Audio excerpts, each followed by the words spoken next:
tal? ¿Cómo están, amigos de 6 a 9? Buenos días. Esta mañana nos acompaña para la entrevista política Jorge Nieto Montesinos. Ustedes lo recuerdan, él ha sido ministro de Cultura, ha sido ministro de Defensa y tiene también un proyecto político en marcha del que nos ha contado parcialmente algunas cosas en las últimas entrevistas. ¿Qué tal, Jorge? ¿Cómo estás? Hola, Mario. Muchas gracias por la invitación. Gracias por acudir a ella, como siempre. Mencionaba yo este proyecto político del que algo nos has contado. Sí. ¿Forma parte de ese proyecto político presentarse a las elecciones de enero? Debería, pero no tenemos reglas. Si hubieran las condiciones y nosotros pudiéramos acometerlas con propiedad, sin acudir, digamos, a las prácticas usuales en la política peruana. ¿Los bienes de alquiler quiere decir? Lo haríamos, no necesariamente, porque hay partidos registrados que son los únicos posibles. Claro. La nueva ley no se aplicó, yo quise pedir... que de participar tendría que ser en acuerdo con un pequeño partido, alquiler. Pues tener un acuerdo con un partido, si se logra. Obviamente no pagaríamos un alquiler, porque no es una práctica que a mí me guste. Estoy diciéndolo entre comillas. No, digamos, lo sé, lo sé. No estoy hablando de desembolsar dinero. Acabo de valorar tu ironía. Gracias. En el Twitter. Pero sí, si hay condiciones para hacerlo, sí. Si no hay condiciones para hacerlo, pues no. No ha habido, nosotros pedimos el kit electoral y no lo vendían en la OMPE o en el Jurado Nacional de Elecciones porque la ley no estaba reglamentada. Y ahora, como estamos en proceso ya convocado, hasta que concluya el proceso, recién comenzarán a vender kits electorales para hacer válida la nueva ley y registrar un partido político, cosa que de todas maneras, con acuerdo o sin acuerdo, vamos a hacerlo porque para el 21 requerimos un espacio para que haya una posibilidad de que la gente joven participe en política y lo haga pues en un ambiente de honestidad y de seriedad. Es decir, la posibilidad de participar en las del 20 dependerá del decreto de urgencia que emane del... Y de las resoluciones del Jurado Nacional de Elecciones, porque todo está en ascuas, ¿no? No hay todavía una claridad sobre cuáles son las reglas. He visto a articulistas que el día de ayer dicen deben valer las nuevas reglas, pero al mismo tiempo veo que se han tomado ya actos que validan las reglas anteriores. Por ejemplo, se ha cerrado el padrón al 30 de septiembre. Eso incluye a los peruanos en el extranjero, cosa que me parece muy bien, pero la nueva ley no los incluye, por las razones que ya sabemos. Estén pendientes y yo espero que resuelvan pronto, porque los plazos son muy, muy ajustados.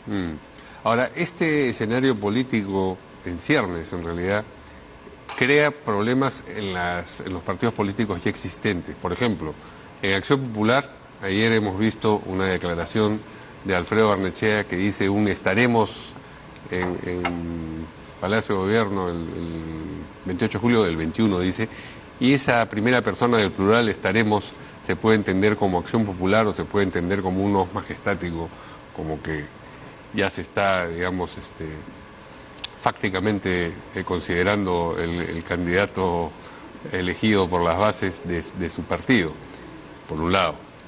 En Alianza para el Progreso, lo ocurrido recientemente en Alianza para el Congreso, más bien, se ha producido una expulsión, la expulsión de Marisol Espinosa por haber tenido una opinión por lo demás concurrente con la del hijo del señor Acuña y por haber presentado este amparo, que es una acción individual a la que cualquier ciudadano tiene derecho, pero es un síntoma de lo que está ocurriendo al interior de esas agrupaciones.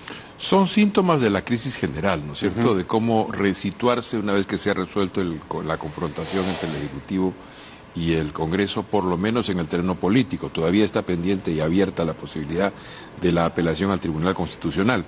¿Tú crees, a propósito, ya que tocas, crees que eso debería ocurrir? ¿Crees que hace falta que ocurra? Bueno, más allá de lo que nosotros podamos creer, el presidente de la Comisión Permanente del Congreso ha dicho que va a presentar y va a coger una acción. Nosotros estamos interesados en saber lo que tú crees también. O sea, mientras más prístina quede la situación, mejor para todos, ¿no? Entonces yo creo que es una cosa que está ahí. El defensor del pueblo avanza un paso hacia adelante y da 2 pasos hacia atrás respecto a la posibilidad de ser él, a la cabeza de su institución, quien presente esa... Yo creo que debe dudar, porque, entre otras cosas, porque no sé si tiene competencia.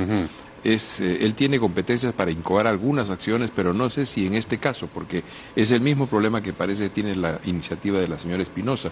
Como el afectado es un cuerpo jurídico, que es el Congreso, debe ser ese cuerpo jurídico el que haga la demanda de competencias. Ella creo que lo ha hecho individualmente, por eso es el amparo, ¿no? Sí, es decir, sí. Su derecho a representar es el que ha sido... Claro.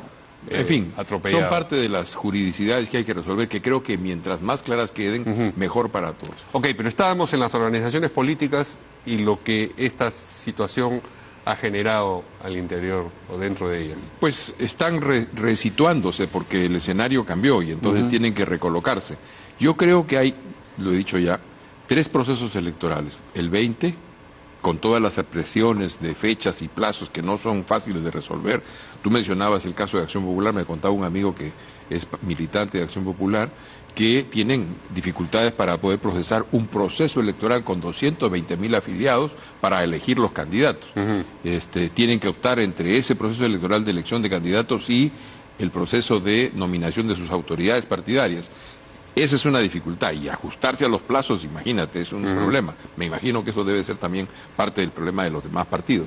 Algunos deben tener más agilidad en su estatuto que les permita resolver estas cosas de otra manera, de una manera más sencilla. Pero vamos a lo sustantivo. ¿Dónde estamos? Tenemos una crisis de una élite política. Tenemos 3 procesos electorales, 2020, 2021, 2 procesos electorales, la presidencia de la República y el Congreso de 5 años, y las elecciones regionales y municipales más adelante, en noviembre de 2020. Sí. Son 3 procesos electorales y una élite cuestionada. Hay la posibilidad de una renovación y un recambio de la élite política. Creo que eso es... El escenario está planteado para eso. Todo está en que hagamos lo necesario para que eso ocurra. A mí me parece que debería ser este 2020 la posibilidad de que ingresen jóvenes en la política. Yo lo he dicho, luego lo he visto que lo han retomado otros líderes políticos, que los jóvenes ingresen a la política, hombres, mujeres que puedan participar, y tienen 1 año, 4 meses, no va a ser un congreso muy largo. Pero eso parece una práctica, pues. Digamos, decir, los jóvenes deben postular esta vez porque solamente es por 1 año, 4 meses ya en el 21. No solamente esta vez. Postularán los serios. Te he hablado, no. Porque los que postulen en el 20 no podrán postular en el 21, presumiblemente. No, Mario, te he hablado del 20, del 21 y del 22. Digamos, 22 porque ahí se ejecuta la acción al Congreso, sino... ¿No? Sí. Los gobiernos regionales, no. Esos 3 procesos pueden producir un cambio en la élite política. Y yo lo que estoy viendo en mis salidas en todo el país es que hay una enorme cantidad de jóvenes que, sin decir política, hacen política. Lo que pasa es que la política está como actividad muy desprestigiada. Creo que hay que facilitar que eso ocurra y que esa transformación se dé, porque es evidente que la propia situación en la que estamos ahora, como lo dije cuando se convocó a elecciones generales adelantadas, o se propuso que se convocara, es la confesión del fracaso de una élite política. Y necesitamos renovar. Finalmente, esta crisis constitucional no es sino la reedición de una especie de maldición peruana. Cada vez que tenemos un Congreso de un color y un Ejecutivo de otro, terminamos en choque de poderes y en crisis constitucional.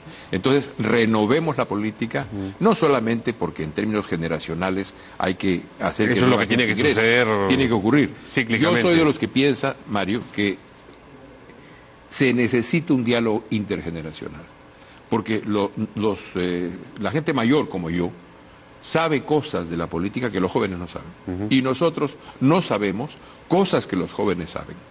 Cada vez que he salido a las universidades a hablar con los muchachos, se produce una discusión, un diálogo muy interesante, y descubrimos que tenemos cosas por aprender conjuntamente. Es parte de la convocatoria que hay que hacer para que el Perú tenga una mejor conducción en el Estado. Habiendo sido ministro de Cultura y ministro de Defensa, ¿tú te sientes parte de esa élite política a la que aludías hace un instante? Por supuesto, o sea, parte digamos, soy parte de una generación que ha tenido dificultades. Es verdad que mi biografía política me hace ser un poco llanero solitario, me lo dijo Carlos Franco alguna vez cuando saqué un libro en 1982 que hablaba de la izquierda y la democracia. Me dijo, has elegido la ruta del llanero solitario, vas a vivir aislado toda tu vida. Yo en ese momento no entendía lo que él decía, pero, digamos, efectivamente, pensar diferente y tratar de pensar la política te hace tener pues un camino singular. No importa, soy parte de una generación y hay que producir esa renovación, produciendo ese diálogo intergeneracional. Hay otro tipo de problemas en otras organizaciones políticas. Ayer, Yehude Simón ha pedido que se suspenda su militancia en Juntos por el Perú, que es el nuevo nombre que tiene el Partido Humanista, fundado y liderado por él. ¿A raíz de qué? A raíz de que Barata ha dicho que le puso plata a su campaña. Es un intento de dejar, digamos, la organización política a salvo. Pero, primero, la pregunta es, ¿la circunstancia de que Barata financiara, por ejemplo, la campaña de Keiko, deja a salvo a Fuerza Popular? ¿La circunstancia de que Barata financiara la campaña de Ollanta-Humala deja a salvo el Partido Humanista? Es decir, son esas estructuras partidarias que quedan habilitadas y sin la sombra que se les ha atribuido a estas otras organizaciones políticas por el hecho de que el líder pide suspensión de su militancia.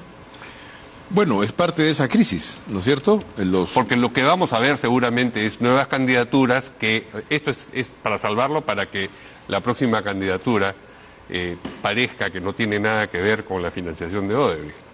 Bueno, esa es parte de la crisis, justamente Odebrecht y otras formas de financiamiento se han metido en el Odebrecht centro. Es simbólica, ¿no? Claro. Simboliza una situación más compleja, pero se han metido en el centro de la política, del mundo empresarial, del mundo comunicacional, de los jueces, de los fiscales, de los estudios de abogados. O sea, vivimos una crisis de verdad de una élite política, y eso tiene que ser barrido finalmente. Tratar de renovar y de sanear nuestra política pública en el Perú. Yo a veces siento que estamos viviendo estas percepciones que uno tiene que van más allá de lo racional, que estamos viviendo el fin de una época, el fin de un mundo, y que ese mundo y ese fin tiene pues a veces formas grotescas, a veces formas heroicas de ocurrir, pero que finalmente estamos abriendo el espacio para que una nueva camada de políticos y políticas en el Perú pueda hacerse cargo de la cosa pública, y hay que facilitar eso, y creo que parte del esfuerzo de gente de mi generación es construir ese espacio, esa posta que permita decir, les toca entregarla lo más sana posible, lo más saneada posible, y creo que ese es el proceso en el que estamos. Ahora, el solo hecho de pertenecer a una generación no hace que las personas piensen de igual manera. Hay efectivamente 2, 3 generaciones, pero en cada generación hay, digamos, maneras de ver la realidad distintas. Sensibilidades. Ideologías también. Lo diría, ideologías. El autor clásico sobre generaciones es un alemán, Mannheim, que habla precisamente de eso que tú mencionas. Sensibilidades, ideologías, maneras distintas de pararse. No, efectivamente, una generación comparte cosas, pero hay cosas en las cuales pues se diferencia, ¿no? Como se diferenciaba la generación anterior y la previa. Sin duda, sin duda. Entonces, sin duda. digamos, no es sencillamente que se les entrega una posta y ya todo está formulado. Pero cada quien construye sus propios herederos, ¿no es cierto? Tiene proclividades de tipo político. O inventa sus precursores, decía Borges, también, a propósito de la literatura. También. No. También. En ese sentido, ¿cuáles son estos núcleos que buscan pasar en cada caso esta carrera de postas? Bueno, ¿cuántos carriles tiene? Pues, digamos, la topografía está bastante poco clara, ¿no es cierto? Las palabras dicen cada vez menos. Los cambios que están habiendo. Pero eso es deliberado también. En política, el hecho de desgastar las palabras y hacerlas decir una cosa y su contrario para poderse contradecir sin hacerse cargo de ello es casi una práctica buscada, ¿o no? Por un lado, pero por otro lado también es verdad que los procesos políticos y los procesos de cambio están generando situaciones para las cuales ya hay palabras que no alcanzan, ¿no es cierto? Se están generando realidades nuevas. Sí. Te menciono una grande y global que daría materia para otra conversación. Están habiendo un conjunto de transformaciones que tienen que ver con todo lo que son las nuevas tecnologías. ¿Cómo las hemos asimilado en el mundo de la política? Buena parte de la campaña electoral, las que vienen, van a ocurrir a través del Facebook, del Twitter, del YouTube, van a ocurrir aquí. Eso ya se produjo parcialmente. Pero déjame decirte más, aquí se va a invertir mucho dinero. Esto no está regulado por nuestra ley. La realidad va más rápido que nuestra legislación. Lo acabo de conversar con un especialista en estos temas el día de ayer. Entonces, esto que es nuevo y que no alcanza nuestra regulación es parte de esas transformaciones que están habiendo y que, pues, todavía no tenemos respuesta para ello. Y aquí Trump ganó aquí. Trump ganó su elección aquí. Y sin embargo, eso no estaba regulado, como no lo está regulado aquí. Bueno, no es solamente una ambigüedad utilitaria la que hay en el uso de las palabras en la política, es también parte de una realidad que está transformando, que está cambiando, y que el político, como el poeta, tienen que tratar de percibir en sus síntomas para poderlas traducir en acción, o en el caso del poeta, en sentimientos que transmite a través de las palabras, ¿no? Entonces, ese es el tema. Y yo creo que ahí, pues, estamos en un proceso de invención muy acelerado. Hay quienes han ganado a través de eso y quienes han perdido también. En el caso de Fuerza Popular y sus mensajes internos, por ejemplo, el conocimiento de esos mensajes internos ha sido parte de su cuesta abajo en la rodada, ¿no? Claro, porque finalmente estos aparatitos y esta enorme capacidad que tenemos de conocer lo que está pasando ha generado una sociedad muy informada. Y entonces los políticos quedamos pues expuestos y desnudos. Y está bien, cada quien tiene que defender su consistencia y tiene que mostrarla en los hechos. Parte de esa transformación tiene que ver con un debate, ya que estamos en este tema, yo sé que estamos hablando cosas que probablemente a la gente no le interesen mucho, temas que se llaman, que están agrupados en una frase académica, que es el constitucionalismo dialógico. Es decir, antes todo el tema constitucional era una caja muy cerrada, reservada para unos cuantos expertos, pero ahora la sociedad se mete, está más informada, dialoga, presiona.